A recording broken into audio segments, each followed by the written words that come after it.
does Chris Harrison actually wear a bathrobe and drink mimosas when he's not on screen? Well, definitely not at night. It's a very AM drink. But I don't know what should. Chris Harrison does at night. I like to think he wears a robe, but I'm not quite sure. I haven't had the pleasure. He strikes me as more of a red wine drinker than a mimosa. Or whiskey, you know, kind of a man's man. Depends on the mood, right? Yeah. So obviously we have to talk about Chad. I mean, I think I said it on the show that I think a lot of us were actually kind of intrigued by him and looking forward to meeting him, just out of natural curiosity. Yeah. But yeah, I was excited to meet him originally. I thought, you know, he had some funny one-liners on JoJo's season, and I thought he was going to come in fun and just different and change all of our perceptions. And it was a train wreck. Was it as bad as we saw? If any, it was worse. The editing was like kind of like if anything, the show's always been limited by time constraints. There's so much hours of footage, and there's only an hour and a half of which they have to cram a lot of stuff in. So there's a lot they didn't show.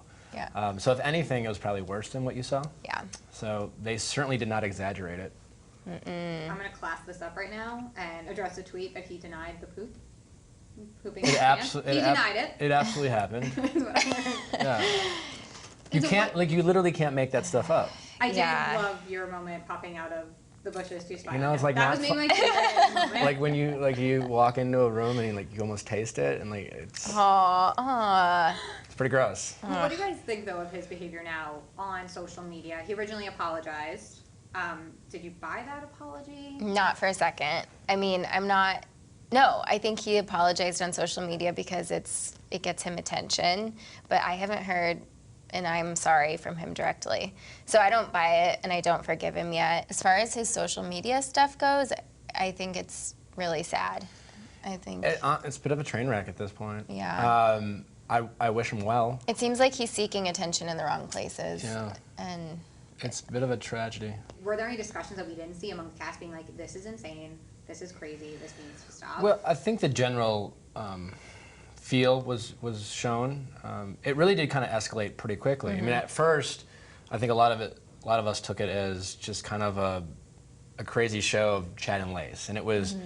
It seemed harmless at first, and certainly good TV, but it did escalate to the point of just kind of offensive behavior pretty quickly, and I think we all were really proud of Sarah for, speaking up and putting an end to it, because I think things really kind of, she nipped it in the bud at that point, and I think we were all thankful and proud of her that she did that. So. Yeah, it was gonna happen sooner or later, whether it was me or one of the other girls or a guy standing up. I mean, they would have. It was just. You did a great job. It was out of control. The response you got online was amazing. She killed it. It was crazy. How was that for you, like, after that era? So it was probably really hard to watch, too. It was hard to watch, but to be completely honest, like, I had a hard time dealing with it when I came home from Paradise. I was really in a bad headspace for a while. Like, I was really sad and shooken up because that's not what I went to Paradise for. And I was dealing with a lot of anxiety and just not sure how it was going to come across, which I know sounds crazy. I was doing a positive thing and standing up. Watching yourself go through that just created a lot of anxiety for me. And so watching it felt good and I felt strong, but it was crazy to relive it. What's up, guys? I'm Giuliana Rancic, and you're watching the Live from the Red Carpet YouTube channel. Subscribe today, then be sure to check out our other Live from the Red Carpet videos right here.